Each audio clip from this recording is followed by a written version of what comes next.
رب زدني علما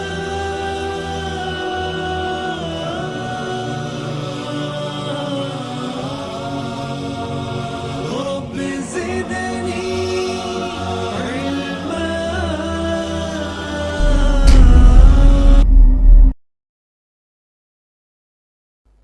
الحمد لله رب العالمين، والصلاة والسلام على أشرف الأنبياء والمرسلين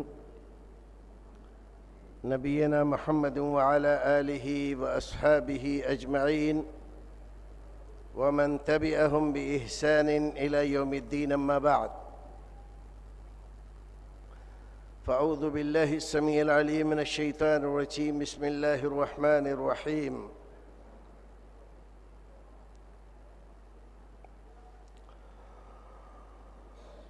الطلاق مرتان فإمساك بمعروف أو تسريح بإحسان. وقال النبي صلى الله عليه وسلم: يا معشر الشباب، من استطاع منكم الباءة فليتزوج، ومن لم يستطع فعليه بالصوم فإنه له وجاء. محترم علماء کرام، حاضرین مجلس، میرے دینی و ملی بھائیوں، انسان ہمیشہ سے، جب سے اللہ رب العزت نے اس کو پیدا کیا ہے، تب سے وہ اجتماعی طور پر سماجی انداز میں رہتا چلا آیا ہے، اور یہ چیز اس کی فطرت میں ہے۔ کوئی انسان اکیلا زندگی بسر نہیں کر سکتا۔ حضرت آدم علیہ السلام کو اللہ رب العزت نے پیدا فرما کے جنت میں داخل کیا تھا، اکیلے تھے۔ حالانکہ جنت ایسی جگہ ہے جس میں کسی طرح کی کوئی تکلیف، کوئی پریشانی نہیں ہوتی۔ جنت میں تھے، لیکن اس کے باوجود جنت میں جی نہیں لگتا تھا۔ جنت راس نہیں آ رہی تھی، اور جنت جو کہ دائمی اور سراسر آرام و آسائش کی جگہ ہے، جنت بے کیف ہو کر رہ گئی تھی۔ اللہ رب العزت نے حضرت آدم علیہ السلام کی دل بستگی کے لیے آدم ہی سے ان کے شریک حیات حضرت حوا کو پیدا فرمایا۔ حضرت حوا حضرت آدم سے وجود پا کر اب دونوں جنت میں رہتے ہیں۔ اللہ رب العزت نے فرمایا: وَكُلَا مِنْهَا رَغَدًا حَيْثُ شِئْتُمَا وَلَا تَقْرَبَا هَذِهِ الشَّجَرَةَ فَتَكُونَ مِنَ الظَّالِمِينَ۔ جب تک حضرت آدم علیہ السلام اکیلے تھے، جنت میں رہتے ہوئے پریشان تھے، اور جب حضرت حوا آپ کے ساتھ ہوئیں تو زندگی کا کچھ مزہ، کچھ لطف ان کو حاصل ہوا، اور پھر جنت میں پرسکون رہنے لگے۔ اور پھر ایک حادثے کے تحت، جس کو آپ جانتے ہیں، یہاں تفصیل کی ضرورت نہیں، اللہ رب العزت نے ان دونوں کو دنیا میں بھیج دیا۔ دنیا میں جاؤ۔ یہ ایک چھوٹی سی غلطی کی سزا تھی۔ دنیا میں ہم آئے ہیں ایک چھوٹی سی غلطی کی سزا کی بنیاد پر۔ اب دنیا میں آ کر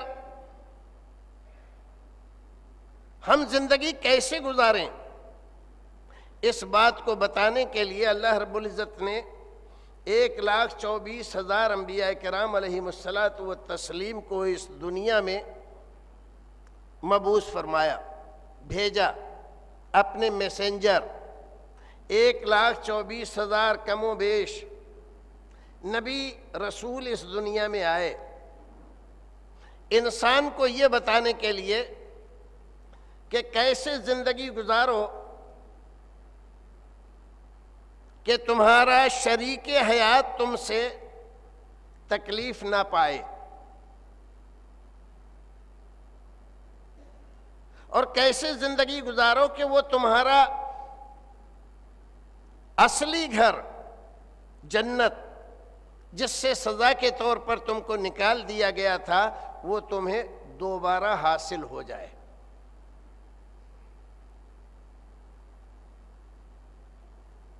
ایک تیسری چیز، تمہارا رب جو تم سے ناراض ہو گیا وہ کیسے راضی ہو۔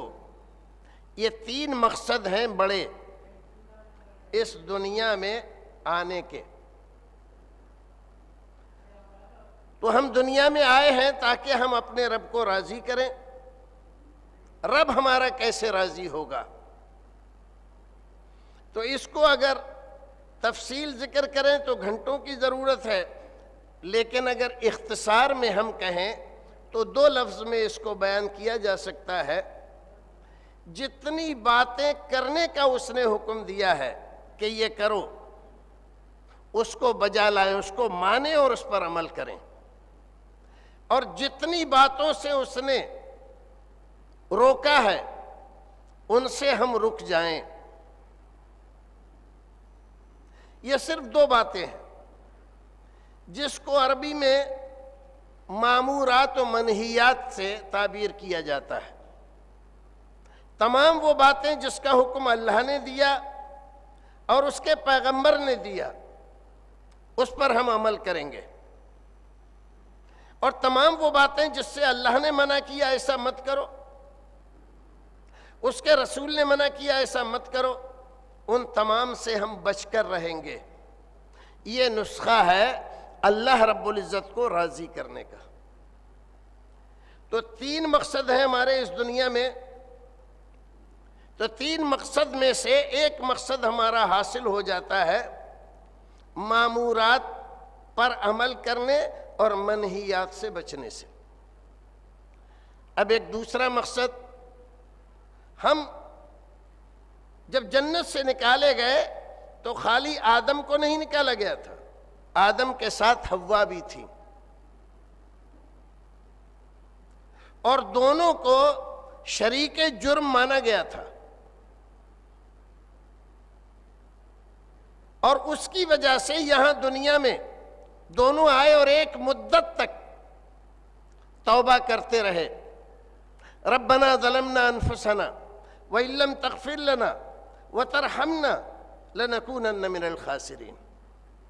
اے ہمارے رب، اے ہمارے پالنہار، یقیناً ہم سے غلطی ہو گئی، اگر تو ہمیں نہیں بخشے گا، ہمارے اوپر رحم نہیں کرے گا، تو ہم ناکام ہو جائیں گے۔ دیکھیے 2 باتیں ان آیات میں، کل 4 باتیں ذکر کی گئیں۔ ایک تو اپنے گناہ کا اعتراف کیا، جو غلطی ہو گئی ہم سے، اور یہ ایک طریقہ بتلایا گیا ہے کہ جب کوئی غلطی ہو جائے تو سب سے پہلے انسان کو چاہیے کہ غلطی کا اعتراف کر لے کہ یہ غلطی ہم سے ہو گئی۔ پھر اس کے بعد اللہ رب العزت سے یا انسان سے جس کی شان میں غلطی ہوئی ہے، اس سے اس غلطی کو معاف کرنے کی درخواست کرے اور اس کی رحمت کو آواز دے کہ مجھے رحمت کی ضرورت ہے تیری، غلطی معاف فرما دے اور رحمت سے مجھے نواز دے۔ اگر ایسا ہو گیا تب میں کامیاب ہوں گا، اور ایسا نہیں ہوا، تو نے میری غلطی معاف نہیں کی، مجھے بخشا نہیں، اور تیری رحمت مجھے حاصل نہیں ہوئی، تو میں ناکام ہو جاؤں گا۔ ساری دنیا کے لیے یہی دستور اللہ رب العزت کا ہے۔ جب بار بار اللہ رب العزت کے دربار میں یہ درخواست لگائی تو اللہ رب العزت نے آدم کو بھی معاف کر دیا اور حوا کو بھی معاف کر دیا۔ یہی تعلق ہے میاں بیوی کا۔ میاں بیوی، شوہر اور بیوی، یہ دونوں ایسا ہے جیسے چکی کے دو پارٹ، گاڑی کے دو پہیے۔ کبھی کبھی ہم میں ناچاقی ہو جاتی ہے، ناراضگی ہو جاتی ہے، اپنے شریک حیات کی کوئی بات ناگوار گزرتی ہے، ہمیں اچھی نہیں لگتی، اس کا ویوہار اچھا نہیں لگتا، اس کے الفاظ اچھے نہیں لگتے، جو اس سے وعدے وعید ہوئے تھے اس کو وہ پورا نہیں کر رہا ہے، اس کی وجہ سے ہمیں تکلیف ہوتی ہے۔ اب ہم چاہیں کہ اس سے الگ ہو جائیں تو الگ ہونے کا مطلب جانتے ہیں کیا ہوا؟ یہ ہوا جیسے چکی بغیر دوسرے پارٹ کے اکیلی رہ گئی، وہ اپنا کام انجام نہیں دے سکتی۔ گاڑی دو پہیے کی تھی، ایک پہیے کی رہ گئی، وہ گاڑی چل نہیں سکتی۔ ایسے ہی زندگی کی گاڑی، سماج میں مرد بغیر بیوی کے یا بیوی بغیر شوہر کے عزت کی زندگی نہیں پا سکتے۔ ہر ایک آدمی ان کو شک کی نظر سے دیکھتا ہے۔ آج کل ہمارے سماج میں، شہروں میں خاص طور سے، جو لوگ جاتے ہیں کرائے پہ مکان چاہیے، رہنے کے لیے ہمیں ایک کرائے پہ کمرہ چاہیے، تو سب سے پہلے لوگ پوچھتے ہیں فیملی ہے؟ اگر کہا کہ ہاں فیملی ہے تو کہتے ہیں ٹھیک ہے، یہ کمرہ ہے، دیکھ لیجئے، آپ کو مناسب لگے تو آ جائیے۔ اور اگر اس نے یہ کہا کہ فیملی نہیں ہے، میں اکیلا ہوں، تو کہتے ہیں بھائی کمرہ نہیں ہے۔ اکیلا آدمی، سنگل آدمی، مرد ہو یا عورت ہو، کوئی شریف آدمی اس کو اپنے گھر میں کمرہ کرائے پر نہیں دیتا۔ کیوں؟ اس لیے کہ اس کی طرف سے مطمئن نہیں ہے۔ یہ اکیلا آدمی کیوں ہے؟ اس کو شادی شدہ ہونا چاہیے تھا۔ اس آدمی کے کریکٹر میں، اس کے کردار میں یقیناً کوئی نہ کوئی کمی تو ضرور ہے جس کی وجہ سے یہ اکیلا پھر رہا ہے۔ مرد ہو یا عورت ہو، کسی کو کرائے پر کمرہ اکیلا نہیں دیتا آدمی، اس کی طرف سے شکوک و شبہات میں مبتلا ہو جاتا ہے۔ ایسے ہی سماج میں، گھر میں، خاندان میں اکیلا آدمی اچھی نظر سے نہیں دیکھا جاتا۔ اگر وہ ہنسی میں کبھی کسی سے کوئی بات کہہ دے اور وہی بات ایک شادی شدہ آدمی کہے تو دونوں آدمیوں کی باتوں کے دو الگ مطلب نکالے جاتے ہیں۔ شادی شدہ آدمی کی بات کا مطلب الگ نکالا جاتا ہے، اور غیر شادی شدہ یا اس کے پاس بیوی نہیں ہے، طلاق ہو گئی یا بیوی چھوڑ کر چلی گئی، تو اس کی بات کا مطلب الگ نکالا جاتا ہے۔ وہ ساری زندگی اپنے سماج میں، اپنے گھر میں، اپنے خاندان میں مشکوک آدمی شمار کیا جاتا ہے۔ کتنی پیاری بات قرآن شریف نے فرمائی، عورت کے لیے اور مرد کے لیے۔ ہن لباس لکم وانتم لباس لہن، تم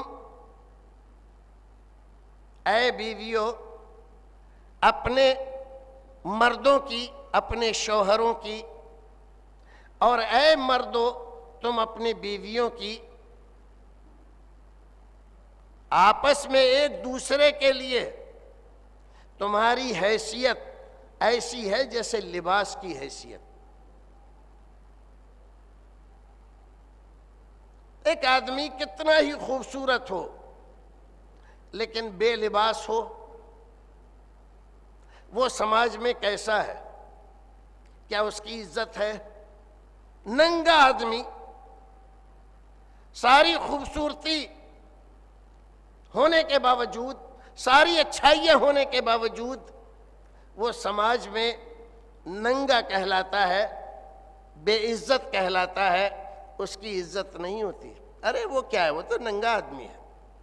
ننگے آدمی سے کوئی معقول توقع نہیں ہوتی کسی آدمی کو۔ اس کی کیا ہے؟ وہ تو ننگا آدمی ہے، کچھ بھی کر سکتا ہے۔ ایسے ہی ہمارے سماج میں بہت سارے لوگ ننگے ہوتے ہیں، ان سے کچھ بھی توقع ایسا ہے کہ یہ نہیں کر سکتے، وہ ایسا نہیں ہوتا، وہ کچھ بھی کر سکتے ہیں کیونکہ وہ ننگے۔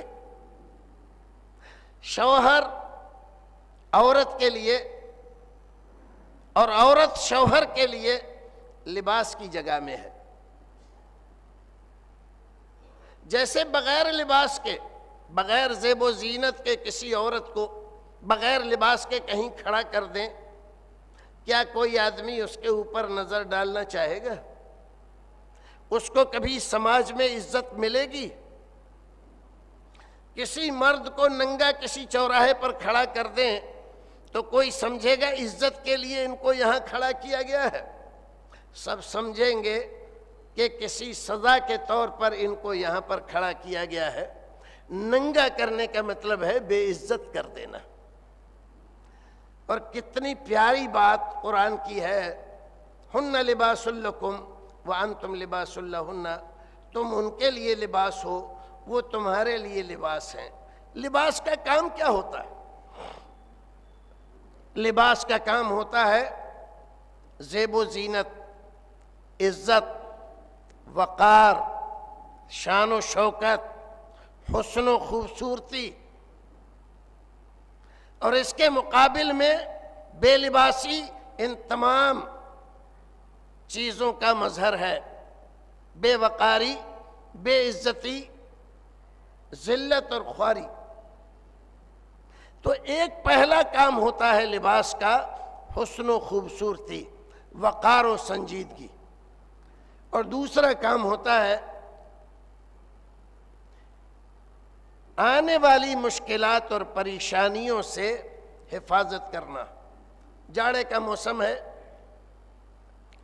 جاڑے کے موسم میں ہم زیادہ سے زیادہ لباس اور کپڑے پہننا چاہتے ہیں، اس لیے تاکہ جاڑے کی سختی سے بچیں۔ گرمی میں ہم لباس پہنتے ہیں کس لیے؟ تاکہ سورج کی تمازت اور اس کی تیزی سے اپنے آپ کو بچائیں۔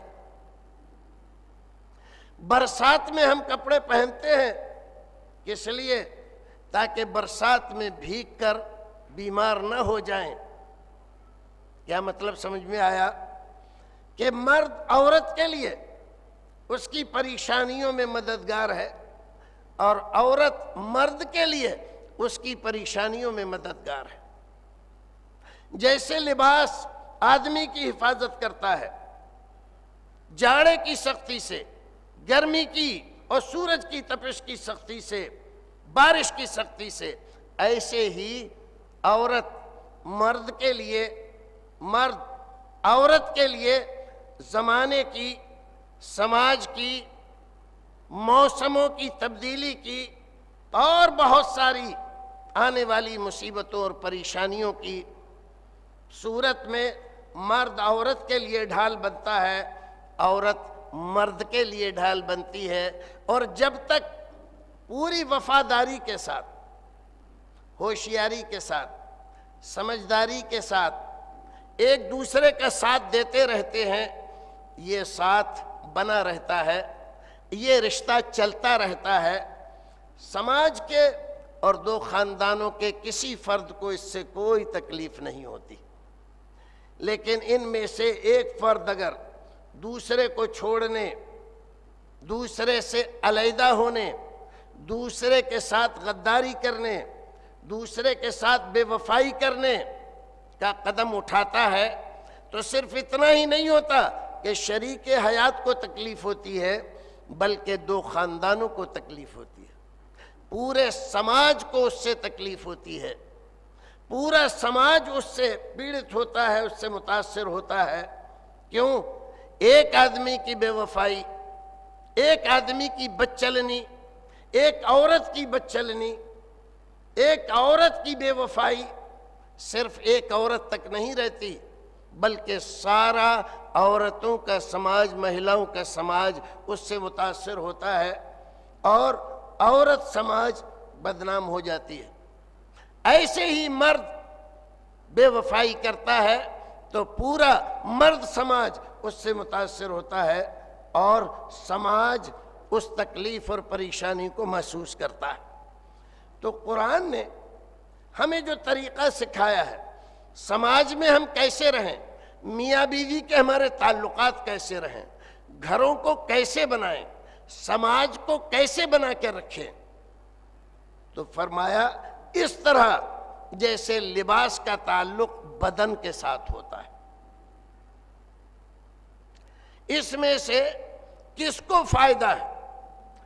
لباس کو اگر آپ نہ دھوئیں تو وہ گندا ہو جاتا ہے، غلیظ ہو جاتا ہے، کوئی اس کی طرف نظر نہیں کرتا، لیکن دھوئے گا کون؟ لباس اپنے آپ نہیں دھلتا، یہ کام پہننے والے کا ہوتا ہے۔ اور اگر لباس پہننے والے کا ساتھ نہ دے، اس کو گرمی سے نہ بچائے، جاڑے میں جاڑے سے نہ بچائے، برسات میں پانی سے نہ بچائے، تب آپ دیکھتے ہیں کہ یہ لباس اپنا کام نہیں کر رہا ہے۔ کیا ایسا ہو سکتا ہے کہ پھر یہ دونوں آپس میں بنے رہیں، ان کا تعلق صحیح رہے، سماج کو اس سے فائدہ پہنچے، پہننے والے کو اس سے فائدہ پہنچے؟ نہیں پہنچتا۔ بھائیو، عزیزو، آج ہمارا موضوع کیا تھا؟ موضوع تھا نکاح، موضوع تھا طلاق۔ نکاح ایک پیارا بندھن ہے، ایک نہایت ہی باوقار بندھن ہے، جس سے دو الگ الگ خاندان کی عورت الگ خاندان کی ہے، مرد الگ خاندان کا ہے، اور یہ دونوں کو سماج کے لوگ مل کر آپسی رضامندی سے ان دونوں کو ایک کر دیتے ہیں۔ وہ الگ نظریات کا حامل ہے، یہ الگ نظریات کی حامل ہے، لیکن دونوں کو جب ایک کر دیا تو ان کے درمیان پیار، محبت، الفت، عقیدت، خیال، نظریہ، یہ ساری چیزیں ایک ہو جاتی ہیں۔ دو خاندان مل جاتے ہیں، اپنی برائی کو برائی، اپنی تکلیف کو تکلیف، اپنی اچھائی کو اچھائی، اپنی خوشی کو خوشی مانتے ہیں۔ اور اس طرح سے نکاح سے جہاں دو دل ایک ہوتے ہیں، وہیں پر دو خاندانوں کے دل ملتے ہیں۔ اسی کے ساتھ نکاح سے سب سے بڑی چیز آدمی کی فطری ضرورت پوری ہوتی ہے۔ اگر یہ فطری ضرورت پوری نہ ہو اس بھلے طریقے سے تو سماج فساد سے، خرابی سے، طرح طرح کی مشکلات اور پریشانیوں سے دوچار ہو جاتا ہے۔ اس فطری ضرورت کو پورا کرنے کے لیے تمام دھرموں میں، تمام ادیان میں ایک طریقہ نکاح کا رکھا گیا ہے۔ اسلام نے بھی اس طریقے کو نہایت ہی پاکیزہ، نکاح کو نہایت پاکیزہ چیز قرار دے کر اس کو نبھانے کا حکم دیا ہے۔ ایک اور چیز اس سے پیدا ہوتی ہے، نظر کی، دل کی پاکیزگی۔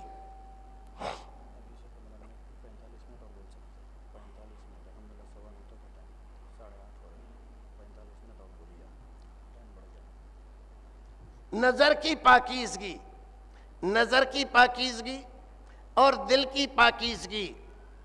نظر کی پاکیزگی سے ہمارا صرف ہمارا تعلق نہیں ہوتا، ہمارے سامنے والے کا تعلق، پڑوسی کا تعلق ہوتا ہے۔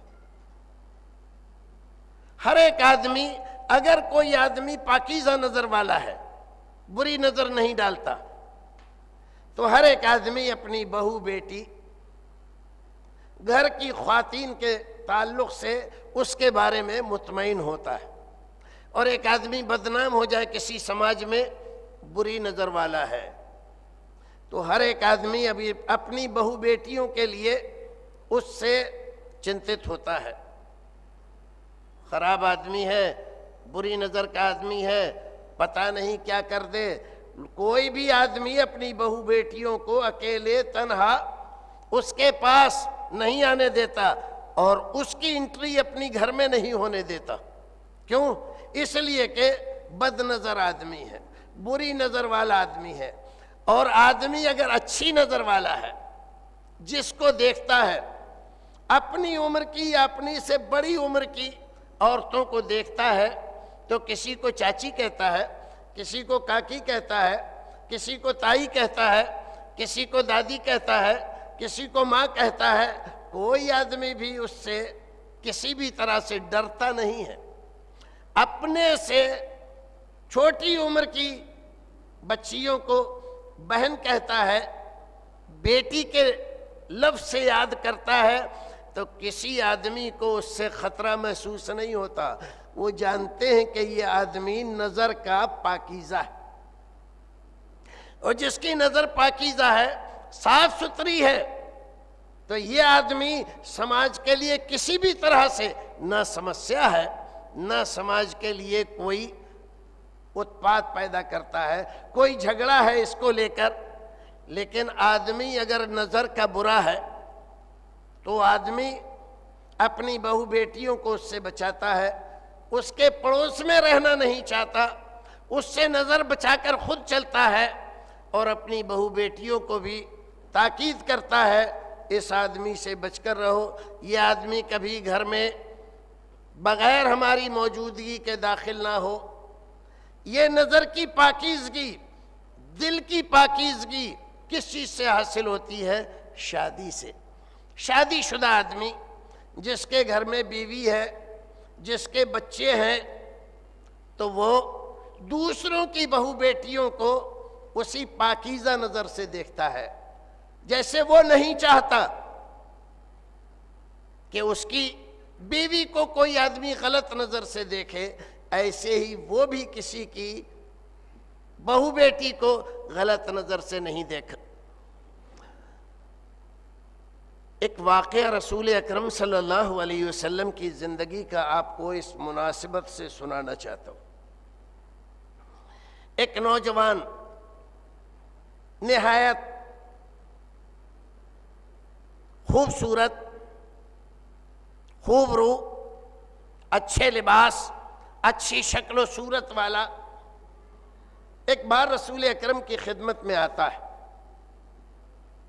اور عرض کرتا ہے کہ میں نے اسلام کی باتیں سنی ہیں،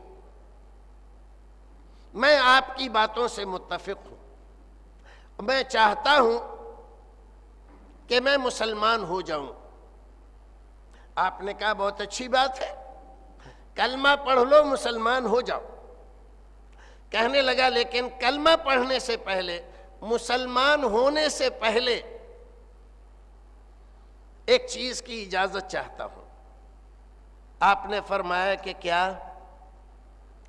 کہا کہ میں جوان ہوں، جب تک دو چار گھر نہیں پھلانگ لیتا، دو چار عورتوں سے نہیں مل لیتا، تب تک مجھے سکون نہیں آتا۔ میری کئی ساری داشتائیں ہیں، میں چاہتا ہوں کہ مجھے آپ کے دربار سے یہ اجازت مل جائے کہ میں اپنی داشتاؤں کے ساتھ جیسے چلتا آ رہا ہوں ویسے ہی چلتا رہوں۔ کئی عورتوں سے میرے تعلقات ہیں، میں اپنی خواہش پوری کرتا ہوں ان کے ساتھ، تو مسلمان تو ہونا چاہتا ہوں، لیکن اسلام میں یہ پابندی ہے کہ آپ کسی کی بہو بیٹی کے ساتھ ناجائز تعلق نہیں رکھیں گے، تو میں یہ چاہتا ہوں ساری باتیں اسلام کی مانوں گا میں، لیکن صرف اس بات میں مجھے تھوڑی سی گنجائش پیدا کر کے اجازت دے دی جائے، اور کوئی مجھے عادت نہیں ہے، بس اتنی سی۔ رسول اکرم صلی اللہ علیہ وسلم نے جب اس کی یہ بات سنی تو آپ کے چہرے پر تو ناگواری کے آثار نہیں آئے، لیکن جو صحابہ کرام بیٹھے ہوئے تھے ان سارے لوگوں کے چہروں کے تاثرات بدل گئے۔ ان سارے لوگوں نے اس بات کو بہت برا منایا اور اس آدمی کو وہیں پر ڈانٹنے ڈپٹنے لگے کہ تم کتنے بے شرم آدمی ہو، کسی اور سے نہیں اللہ کے رسول سے یہ بات کہہ رہے ہو، اتنی برائی کی بات۔ رسول اکرم صلی اللہ علیہ وسلم نے لوگوں کو منع کیا، اس کو ڈانٹو ڈپٹو نہیں، اس کو گالی نہ دو، اس کو جھڑکو نہیں۔ اب صحابہ کرام کا تعجب اور بڑھ گیا، اتنی بے شرمی کی بات کر رہا ہے آپ کی مجلس میں، اور آپ کہہ رہے ہیں کہ اس کو ڈانٹو نہیں۔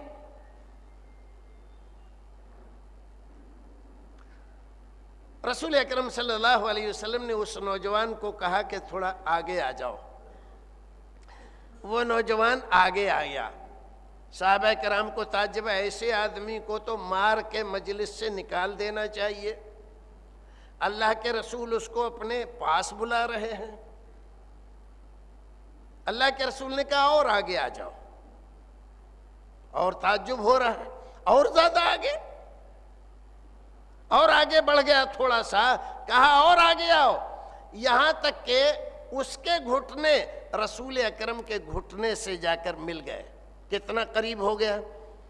رسول اکرم سے جا کر اس کے گھٹنے مل گئے، بالکل پاس۔ پھر آپ نے اس سے پوچھا،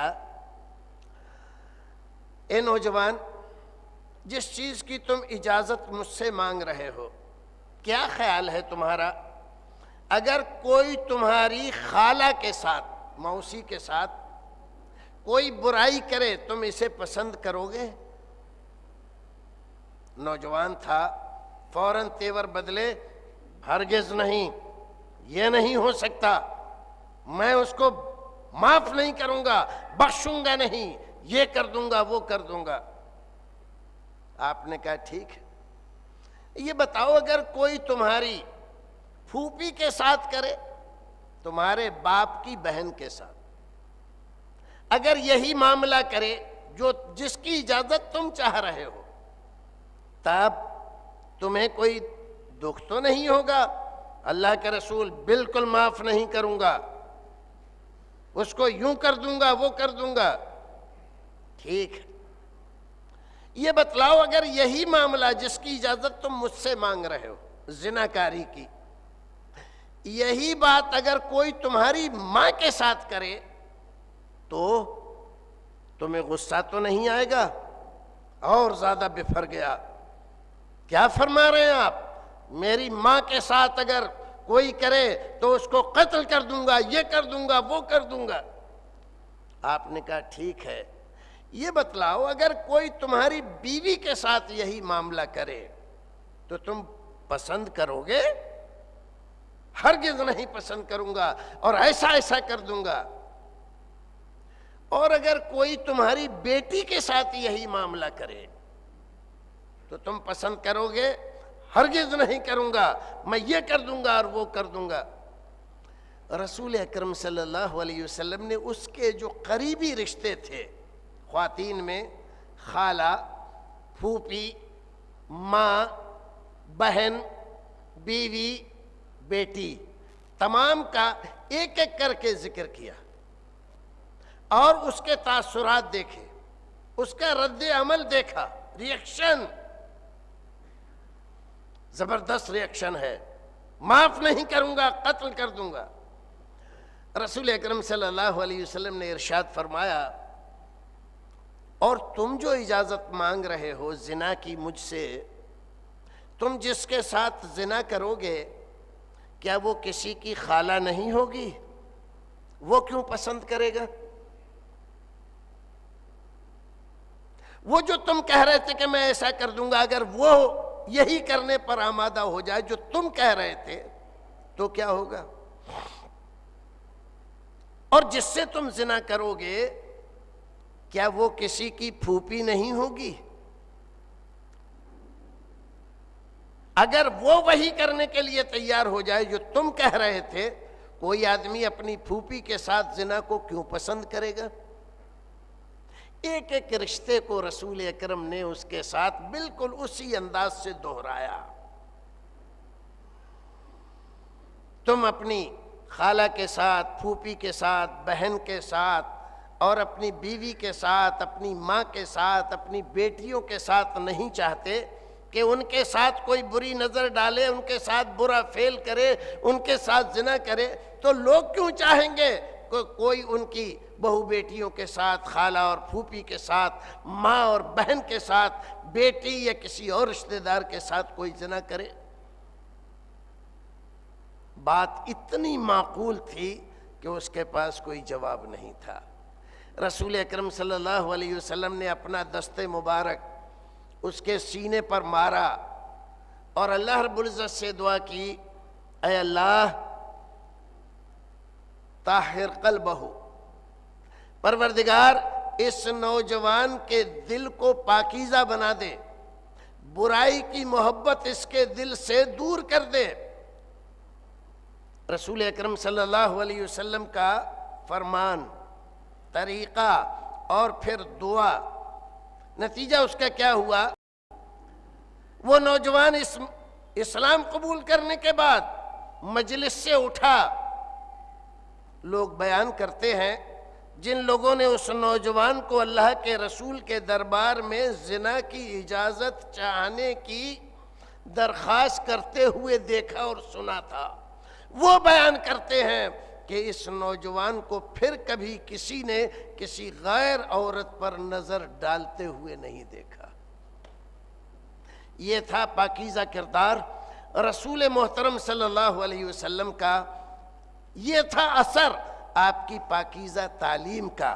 آپ نے سماج کو اکیلے زندگی گزارنے کی تعلیم نہیں دی، سماج میں رہ کر، سماج کی بھاوناؤں کو سمجھ کر، سماج کی پیڑا کو سمجھ کر، سماج کے نظریات و خیالات کو سمجھ کر اور ساتھ لے کر چلنے کا حکم دیا۔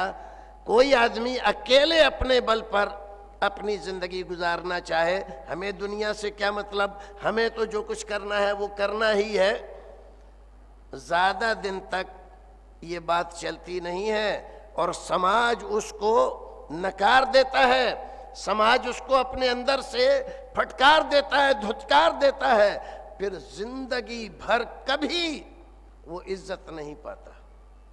یہ تھا نکاح، جس کا مقصد، بڑے بڑے مقاصد نکاح کے کیا ہے؟ دل و نظر کی پاکیزگی، سماجی رشتوں کا تقدس، نسل انسانی کا بقا۔ اگر شادی کے سسٹم کو آپ ختم کر دیں تو اس سماج میں انسان کا وجود رفتہ رفتہ ختم ہو جائے، اور اگر باقی رہے، مان لیجئے بچے پیدا ہو رہے ہیں تو یہ حلالی بچے نہیں ہوں گے، حرامی بچے ہوں گے، اور سماج کبھی بھی ان کو عزت نہیں دے گا۔ تو نکاح سے ہمیں حاصل ہوتی ہے پاکیزگی، نظر کی، دل کی، حاصل ہوتا ہے سماج کا سکون، حاصل ہوتا ہے ہمارے سماج کو ایک ایسا سکون جس کی وجہ سے ہم اپنے گھر میں چین سے، شانتی سے سو سکتے ہیں۔ اور اگر ایسا نہ ہو، ہمیں ڈر لگا رہے کوئی بلاತ್ಕಾری آ کر ہماری بہو بیٹی کو کہیں بھی کسی جگہ پر پکڑ سکتا ہے، ان کی عزت لوٹ سکتا ہے، تو کیا ہماری نیند نارمل ہو سکتی ہے؟ ہمیں نیند آ سکتی ہے؟ ہم ہزار کمائیں لاکھ عیش و آرام کے سامان جمع کریں، لیکن یہ عیش و آرام کے سامان کیا ہمیں کبھی چین سے سونا دے سکتے ہیں؟ نہیں۔ تو نکاح یہ چیز ہے۔ اب اس میں ہم ذکر کریں گے، وقت جیسے ہمارے پاس کم ہے، طلاق۔ طلاق کیا ہے؟ طلاق کیا ہے؟ طلاق کے سلسلے میں مختلف نظریے ہیں۔ تفصیل میں ہم جائیں تو عیسائیت میں طلاق کیسی ہے، یہودیت میں طلاق کیا ہے، ہندو مت میں طلاق کیا ہے، اسلام میں طلاق کو کیسے دیکھا گیا ہے اور کیا اس کا طریقہ رکھا گیا ہے، لیکن ہم ان تمام کو چھوڑ کر صرف اسلام کی بات کرتے ہیں۔ رسول اکرم صلی اللہ علیہ وسلم جب تشریف لائے تھے دنیا میں تو 4 طرح کے نکاح کے طریقے عرب میں رائج تھے۔ 3 طریقوں کو اسلام نے منع کر دیا، پابندی لگا دی۔ یہ نکاح نہیں مانا جائے گا، بلکہ زناکاری اور بلاتکاری مانا جائے گا۔ وہ 3 ہم اس میں تفصیل میں جائیں تو بڑی تفصیل ہوگی۔ صرف ایک، بیٹی کے والدین، مرد کے رشتہ دار آپس میں سنجوگ دیکھ کر، یہ لڑکا اس لڑکی کے لیے مناسب ہے، صحت و تندرستی میں، ظاہری خوبصورتی میں، مال و متاع میں، سماجی اسٹیٹس میں، اس میں اگر رشتہ ہو جائے تو امید ہے کہ یہ دور تک چلے گا اور زندگی بھر رشتہ بنا رہے گا۔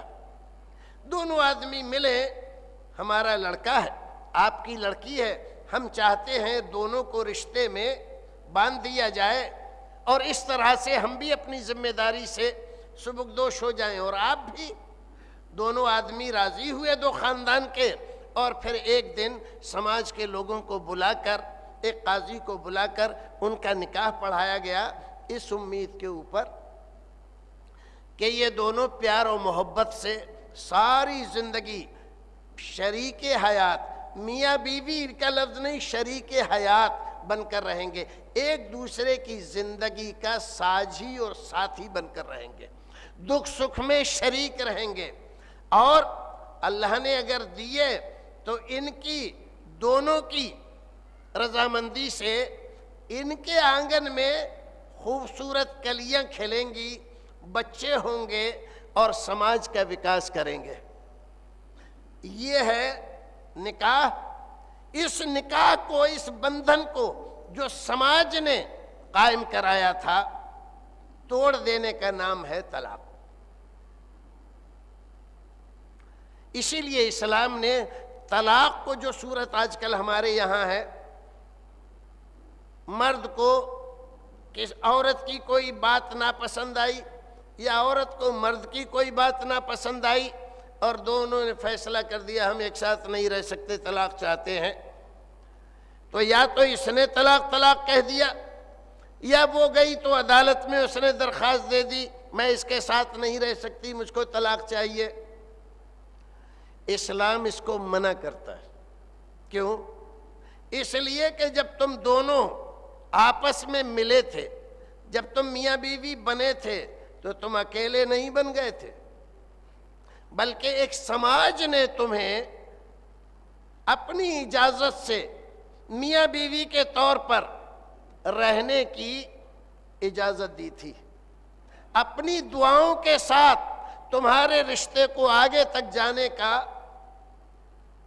فرمان عطا کیا تھا۔ سماج کی اجازت کے بغیر، سماج کے لوگوں کو شامل کیے بغیر تمہیں کیسے یہ حق پہنچا کہ تم اس رشتے کو جو سماج کی سویکرتی سے، ان کی اجازت سے قائم ہوا تھا، تم اکیلے اس کی دھجیاں بکھیر دو؟ بات آ رہی ہے سمجھ میں کہ نہیں آ رہی ہے؟ یہ جو ہم منع کرتے ہیں کہ کوئی بھی مرد کسی بھی وقت طلاق بول دیتا ہے اور اس کو طلاق مان لیا جاتا ہے، یہ طریقہ اسلام کی تعلیمات کی روشنی میں اسلام کا طریقہ نہیں ہے۔ جس طرح سے ملنے میں سارے لوگوں کو شریک کیا گیا تھا، یہ خوشی تھی، ایسے ہی جدائی کی اگر نوبت آ جاتی ہے اور کوئی صورت نہیں بنتی ہے ساتھ رہنے کی، تو سماج کے لوگوں کو اس میں بیچ میں ڈالو۔ اسی لیے قرآن کہتا ہے فَإِذُوهُنَّ وَاهْجُرُوهُنَّ فِي الْمَضَاجِعِ وَاضْرِبُوهُنَّ۔ اسی لیے قرآن کہتا ہے فَابْعَثُوا حَكَمًا مِّنْ أَهْلِهِ وَحَكَمًا مِّنْ أَهْلِهَا إِن يُرِيدَ إِصْلَاحًا يُوَفِّقِ اللَّهُ بَيْنَهُمَا۔ کیا بات بتلائی؟ پہلے تو گھر میں، گھر سے باہر نہ نکلے بات، گھر سے باہر بات نکلے گی تو بے عزتی کی بات ہوگی، خاندان کی بے عزتی ہوگی، سماج میں بے عزتی ہوگی، فلاں گھر میں ٹھکا فجیت ہو رہی ہے، ساس بہوؤں کے جھگڑے ہو رہے ہیں، میاں بیوی کے جھگڑے ہو رہے ہیں، باہر نہیں نکلنی چاہیے۔ تو فرمایا ایک طریقہ دیا، 3 ٹرم، 3 مراحل، فَإِذُوهُنَّ وَاهْجُرُوهُنَّ فِي الْمَضَاجِعِ وَاضْرِبُوهُنَّ۔ پہلے ان کو بیٹھ کر سمجھاؤ، اچھا برا بتلاؤ، خاندانی عزت کو بیچ میں لاؤ، آپ یہ جو کر رہی ہیں اس سے باز آ جائیے، اس کا یہ نقصان ہوگا، دوسرے لوگ ہنسیں گے، خاندان کی عزت نیلام ہو جائے گی، آپ کے باپ کی بھی اس میں عزت نہیں بنے گی، اور اگر طلاق کی نوبت آئی تو آپ مطلقہ کہلائیں گی، سماج میں آپ کو دوسری نظر سے دیکھا جائے گا۔ سمجھاؤ ان کو، ایک زمانے تک ان کو سمجھاتے رہو، اگر سمجھانا ان کو مفید نہ ہو تو دوسرا مرحلہ بتلایا، دوسرا مرحلہ ہے وَاهْجُرُوهُنَّ فِي الْمَضَاجِعِ، ان کا بستر الگ کر دو، بول چال بند، میاں بیوی کی بول چال بند ہے، کسی طرح کا ملنا جلنا نہیں ہو رہا ہے، گھر ایک ہے، کمرہ ایک ہے، لیکن بستر الگ ہے، شوہر بیوی سے الگ سوتا ہے، اور یہ اتنی بڑی سماجی مار ہے کہ عورت اس کو برداشت نہیں کر سکتی، اور یہ اسی لیے رکھا ہے اسلام نے تاکہ جو فریق بھی غلطی کر رہا ہے، خاص طور سے عورت اگر منمانی کر رہی ہے، سارے خاندان کو نکار کے اپنی منمانی پہ لگی ہوئی ہے، وہ اس طریقے سے باز آ جائے۔ ایک زمانے تک یہ مرحلہ آزمائیے، اگر اتنی ضدی ہے اس کے باوجود نہیں مانتی تو فرمایا کہ ان کو ہلکی مار مارو، مسواک سے ڈراؤ زیادہ، مارو کم، بدن پہ کوئی نشان نہیں آنا چاہیے، مارنے کے لیے کہو زیادہ، مارو نہیں۔ اور اگر یہ مرحلہ بھی گزر جاتا ہے اور وہ نہیں سدھرتی، دنیا میں انسان 3 طرح کے ہوتے ہیں، عقل مند، عقل اللہ رب العزت نے دی سب کو ہے، لیکن سب کو الگ الگ انداز کی عقل دی ہے۔ ایک آدمی وہ ہے جو کسی دوسرے کو گرتا ہوا دیکھتا ہے تو خود سمجھ جاتا ہے کہیں میں نہ گر جاؤں، یہ نمبر 1 ہے، یہ عقل و سمجھداری میں نمبر 1 کا آدمی ہے۔ اور ایک آدمی وہ ہے جو ٹھوکر کھاتا ہے تو پھر سدھرتا ہے، دوبارہ ٹھوکر نہ لگ جائے، یہ عقل و سمجھداری میں دوسرے نمبر کا آدمی ہے۔ اور ایک آدمی وہ ہے جو بار بار ٹھوکر کھاتا ہے اور پھر بھی نہیں سدھرتا، یہ تیسرے نمبر کا آدمی ہے، یہ بے وقوف آدمی ہے۔ جیسے مرد ہوتے ہیں ان 3 طرح کے، ایسے ہی عورتیں بھی ہوتی ہیں۔ تو بعض عورتیں اتنی سمجھدار ہوتی ہیں، وہ دوسرے کے گھر کو بگڑتا ہوا دیکھتی ہیں تو سنور جاتی ہے کہیں ہمارا گھر نہ بگڑ جائے، کوئی بات ہم سے ایسی نہ ہو جائے کہ ہمیں طلاق ہو جائے، ہمارا گھر ختم ہو جائے، رشتہ ہمارا ختم ہو جائے، تو وہ اپنے گھر کو بہت بہتر طریقے سے مینٹین کر کے رکھتی ہے۔ یہ نمبر اول قسم کی عورت ہے سمجھدار۔ اور دوسری عورت وہ ہے کہ ایک بار اس کو شوہر نے وارننگ دی اور طلاق دی اور پھر اس کے بعد رجوع کر لیا، اب کی سدھر جائے گی، آئندہ نہ ہو جائے طلاق، بڑی بے عزتی کی بات تھی، اب تو ہو گیا لیکن اب نہیں ہوگا، اب وہ سدھر گئی، اپنے آپ کو سمجھوتے کے ساتھ رہنا سیکھ لیا اس نے۔ لیکن ایک عورت وہ ہے جو کسی بھی طرح سے ساس کہے تو نہیں مانتی، سسر کہے تو نہیں مانتی، شوہر کہے تو نہیں مانتی، اس کے گھر کے لوگ آ کر اس کو سمجھائیں کہ بیٹا ایسا مت کرو، تب بھی نہیں مانتی۔ تو یہ عورت بے وقوف ہے، جب تک رشتہ ٹوٹ نہیں جاتا، جب تک اس کو چین نہیں آتا، جب ٹوٹ جاتا ہے پھر بڑے گھمنڈ کے ساتھ میکے چلی جاتی ہے، ہمارے میکے میں کیا نہیں ہے، ہمارے ابا کے پاس کیا کھانے کو نہیں ہے، ہمارے ابا کے پاس یہ مال ہے، وہ جائیداد ہے، یہ زمین ہے، یہ فیکٹری چل رہی ہے۔ لیکن جو عقل مند ہے وہ جانتے ہیں کہ آدمی رشتہ اس لیے نہیں کرتا ہے کہ اس کے پاس کھانے کو نہیں ہے، کچھ فطری ضرورتیں ایسی ہیں جس کی وجہ سے آدمی کو اپنی پیاری بیٹی دوسرے کے سپرد کرنی پڑتی ہے، دوسرے کے یہاں بہانی پڑتی ہے۔ کیا راجاؤں کے پاس، مہاراجاؤں کے پاس، بادشاہوں کے پاس، شہنشاہوں کے پاس کھانے پینے کی کمی تھی؟ کیا انہوں نے اپنی بیٹیاں نہیں بہائیں؟ کس لیے؟ اپنی عزت کے لیے، اپنی بیٹی کی عزت کے لیے، اپنی بدنامی سے بچنے کے لیے۔ اور یہ احمق عورت یہ سمجھتی ہے کہ میرے باپ کے گھر کیا نہیں ہے، باپ کے گھر چلے جاؤ سب کچھ ہے، لیکن باپ کے گھر شوہر نہیں ہے۔ تمہارے باپ کے گھر ساری دولتیں ہیں، لیکن جس کو شوہر کہتے ہیں وہ نہیں ہے۔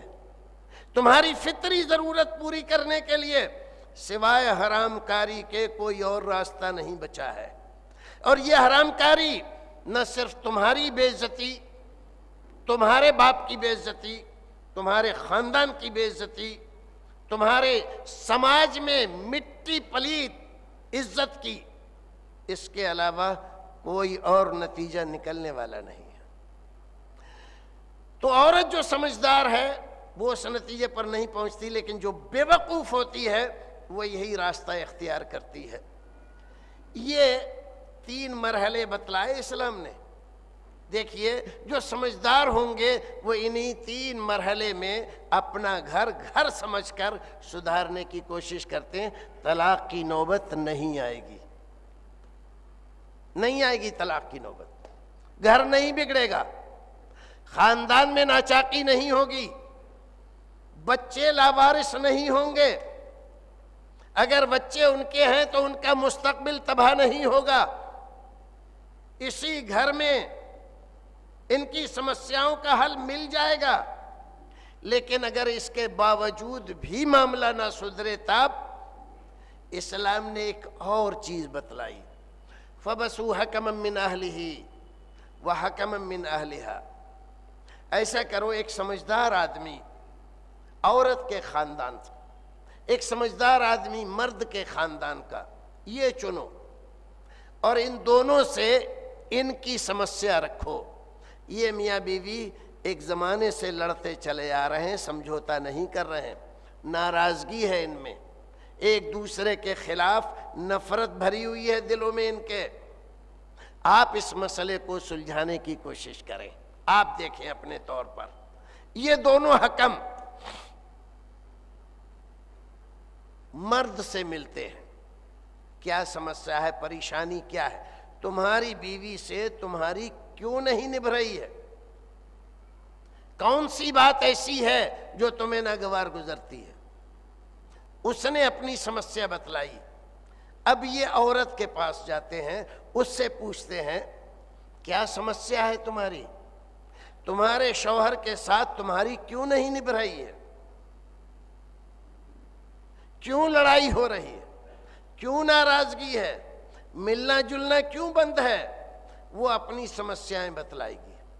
میرا شوہر یہ کرتا ہے، میرے شوہر کے اندر یہ برائی ہے، ساری برائیاں اور تمام طرح کی خرابیاں اور تمام طرح کی ناراضگیاں وہ کھلے طور پر اچھی طرح سے ان کے ساتھ ڈسکس کرے گی۔ مرد کی بھی سن لی انہوں نے، عورت کی بھی سن لی انہوں نے۔ اب اس کے بعد یہ دونوں آپس میں بیٹھیں گے اور پھر اس پر غور کریں گے غلطی کہاں ہے، غلطی کس کی طرف سے ہو رہی ہے، مرد کی طرف سے، عورت کی طرف سے؟ اگر مرد کی طرف سے ہے تو مرد کو سمجھائیں گے ہم نے جو کچھ بھی سنا آپ لوگوں سے معلوم کیا، ہمارے علم میں آپ یہ کام غلط کر رہے ہیں، آپ کو یہ چھوڑ دینا چاہیے، آپ کو ایسا نہیں کرنا چاہیے۔ مثلا مثال کے طور پر ایک آدمی اچھا کاروباری ہے، فیکٹری چلا رہا ہے، فیکٹری چلاتا ہے، فیکٹری میں کچھ لڑکیاں نوجوان اس نے اپنی سیکریٹری بنا کر رکھی ہوئی ہے۔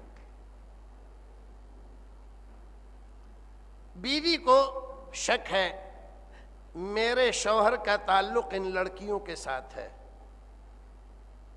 میری جانب اتنی توجہ نہیں دے رہا ہے، مجھ کو اتنا وقت نہیں دے رہا ہے، صبح جلدی چلا جاتا ہے، شام کو دیر سے آتا ہے، یہ اتنا وقت، فیکٹری تو 5 بجے بند ہو جاتی ہے، 6 اور 7 بجے بند ہو جاتی ہے، یہ 8-9 بجے تک کیا کرتا ہے؟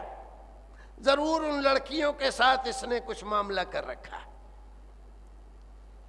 آپ اس کو سراسر غلط فہمی سمجھ لیں، لیکن اس کے باوجود اس کے دل میں ایک کسک ہے، اور یہ کسک بھی، یہ تکلیف بھی محبت کی وجہ سے ہے۔ وہ اپنے شوہر سے محبت کرتی ہے، وہ نہیں چاہتی کہ میرا شوہر کسی دوسرے کے پھندے میں پھنسے، وہ نہیں چاہتی میرے شوہر پر کوئی اور اپنا ادھیکار جمائے، وہ چاہتی میرا شوہر میرے لیے رہے وفادار۔ اس لیے اس کو تکلیف ہے، وہ لڑائی کرتی ہے، جھگڑا کرتی ہے۔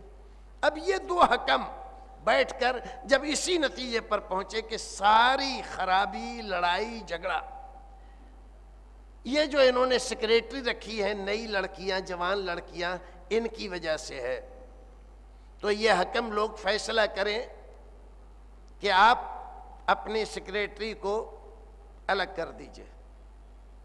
ہم نے سمجھا اسی وجہ سے جھگڑا ہے، یہ آپ کے گھر کا جھگڑا ختم ہو جائے گا، تو اس کو حکم کا فیصلہ ماننا ہے، الگ کر دیا، یا اپنی وہ مجبوری سمجھا دے۔ کیا مجبوری ہے؟ مرد بھی تو آپ سیکریٹری رکھ سکتے ہیں، عورت ہی رکھنا، پھر عورت بھی رکھی تو جوان لڑکی رکھی آپ نے، وہ کیا مجبوری ہے آپ کی؟ ایک ادھیڑ عمر بھی تو عورت رکھ سکتے ہیں آپ، لڑکوں سے بھی تو یہ کام لے سکتے ہیں آپ، جوان لڑکے رکھیے آپ۔ اس کو سمجھائیں گے، قائل کریں گے، اور وہ اگر یہ مان گیا تو میاں بیوی کا جھگڑا ختم۔ اگر وہ سمجھانے میں کامیاب ہو جائیں، اللہ رب العزت کیا فرماتا ہے؟ ان یرید اصلاحا یوفق اللہ بینہما، اگر ان حکم حضرات کی کوشش اس رشتے کو بنانے کی ہوگی اور پوری ایمانداری سے وہ کوشش کریں گے رشتہ ٹوٹے نہیں، تو اللہ رب العزت بھی توفیق دے گا، ان کے دلوں میں محبت ڈال دے گا، اور رشتہ ٹوٹنے سے بچ جائے گا، گھر برباد ہونے سے بچ جائے گا، دو خاندان دشمنی سے بچ جائیں گے، اور ان کی اولاد برباد ہونے سے بچ جائے گی۔ کتنا پیارا کلام اور کتنی پیاری اور پاکیزہ تعلیم ہے۔ لیکن اگر خدا نخواستہ یہ دونوں حضرات اس نتیجے پر پہنچے کہ ان دونوں کے درمیان رشتہ نہیں نبھایا جا سکتا، کیونکہ دونوں کے نظریات الگ ہیں، خیال الگ ہے، زندگی گزارنے کا اسٹائل الگ ہے، ان میں سے کسی بھی دوسرے کو دوسرے سے محبت نہیں ہے۔ بیوی کے دل میں شوہر کی، شوہر کے دل میں بیوی کی کوئی محبت نہیں ہے۔ اگر ان کو چھوڑ دیا گیا ایسے ہی، کوئی حل نہیں نکالا گیا، تو ممکن ہے کسی دن یہ شوہر کوئی بہانہ بنا کر کہ وہ دماغی مریض تھی، کمرے میں گیس سلنڈر کھول کے اور آگ لگا کر اور باہر سے دروازہ لگا کر اس کو جلا کر مار دے گا، اور ایک بڑا حادثہ ہو جائے گا سماج میں، یا اوپر لے جائے گا اس کو اور اوپر چھت سے اس کو دھکا دے دے گا، اور جب باز پرس ہوگی، پولیس آئے گی، تہ تک پہنچنے کی کوشش کرے گی، تو کچھ ایسے ثبوت فراہم کرے گا، میری بیوی کو دورے پڑتے تھے، بہت دنوں کی مریضہ تھی، ایسی کوشش وہ کئی بار کر چکی تھی، آج اس نے کوشش کی، کئی دنوں سے وہ اب نارمل چل رہی تھی، ہم اس کا خیال تو بہت رکھتے تھے، لیکن چپکے سے نکل گئی اوپر، اور اوپر سے گر گئی، جبکہ دھکا اس نے ہی دیا ہے، اور گر کر مر گئی، بے داغ چھوٹ گیا، پولیس والوں نے پنچنامہ بھرا تو ٹھیک، بات ختم ہو گئی، اب اس کو موقع مل گیا دوسری جگہ شادی کر لے۔ یا اگر مرد اس حد تک نہیں پہنچا تو بیوی کھانا بنا رہی ہے، چائے بنا رہی ہے، شوہر کے کھانے میں زہر اور پوائزن ملا دیا، اور پھر وہ بیچارہ مر گیا زہر کی وجہ سے، اور پھر رونے لگی، سارے رشتہ دار ناتے دار اکٹھے ہوئے، کیا ہوا کیا ہوا، پتہ نہیں کیا ہوا، میرا تو گھر لٹ گیا، میں تو برباد ہو گئی، اب میں ان کے بغیر کیسے رہوں گی، اور یہ ہے اور وہ ہے، جبکہ مارا اسی نے ہے۔ کس لیے مارا؟ تاکہ اس سے پیچھا چھوٹ جائے میرا، مارا اس لیے۔ وہاں پر بھی کچھ پیسے ویسے دے دلا کے ادھر ادھر اپنے آپ کو بے داغ بچا لیا۔ یہ کیوں ہو رہا ہے؟ اس لیے کہ سماج نے کوئی راستہ ان کے لیے نکالا نہیں، اسلام راستہ نکالتا ہے۔ بجائے اس کے کہ یہ دو جانیں ضائع ہو جائیں یا دو میں سے ایک جان ضائع ہو جائے، اسلام نہیں چاہتا اس دنیا میں آنے والا کوئی بھی انسان بغیر موت کے مر جائے۔ اس لیے انہوں نے راستہ دیا کہ یہ دونوں بیٹھیں، اور بیٹھنے کے بعد پھر یہ فیصلہ سنائیں لڑکی کے خاندان والوں کو، لڑکے کے خاندان والوں کو بلا کر ہم نے اس مسئلے کو دیکھا، لڑکے سے بات کی، لڑکی سے بات کی، ہم اس نتیجے پر پہنچے ہیں کہ یہ رشتہ بن نہیں سکتا، کوئی اور راستہ نہیں ہے سوائے طلاق کے۔ دیکھ رہے ہیں آپ، طلاق نہایت ہی ناگزیر حالت میں اسلام نے مشروع رکھی ہے۔ جب کوئی صورت نہ بنے رشتہ بنانے کی، تب اس صورت میں طلاق کا آپشن رکھا ہے۔ اب طلاق کیسے دیں گے؟ طلاق ایسے دیں گے، گواہوں کی موجودگی میں، طہر کی حالت میں، ناپاکی میں نہیں، پاکیزگی میں۔ جب MC کی حالت سے ہے عورت، اسلام نے منع کیا ہے اسی حالت میں طلاق نہیں دو گے۔ کیوں؟ عورت اللہ رب العزت کا نہایت ہی بیش قیمت تحفہ ہے۔ اللہ رب العزت نے اس سنسکرتی میں اس سے زیادہ خوبصورت چیز کوئی پیدا نہیں فرمائی۔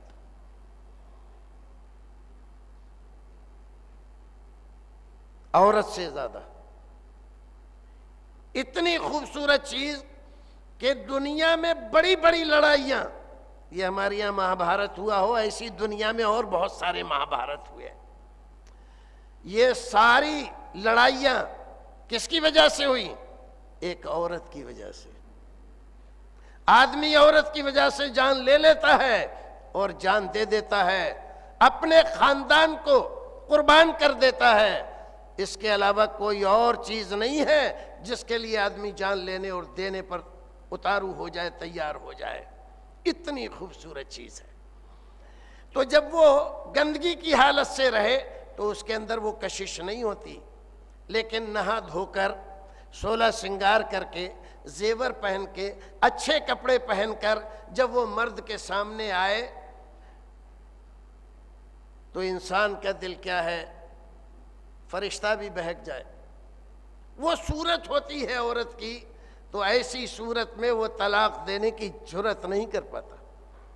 تو اس لیے اسلام نے منع کیا کہ پاکیزگی کی حالت میں طلاق دو گے، گواہوں کی موجودگی میں طلاق دو گے، پھر صرف ایک طلاق دو گے جس میں گنجائش رہے دوبارہ رشتے کو بنانے کی۔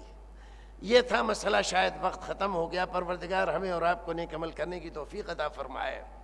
ان مسائل کو ڈسکس کرنے کی، بیان کرنے کی، سننے کی، سمجھنے کی، گھروں میں خواتین کو، ماؤں کو، بچیوں کو، جوان لڑکوں کو، جوان لڑکیوں کو سنانے کی ضرورت ہے تاکہ سماج میں شانتی پیدا ہو اور رشتے ٹوٹنے سے بچیں اور خاندانوں میں نفرتیں بڑھنے سے باز رہیں۔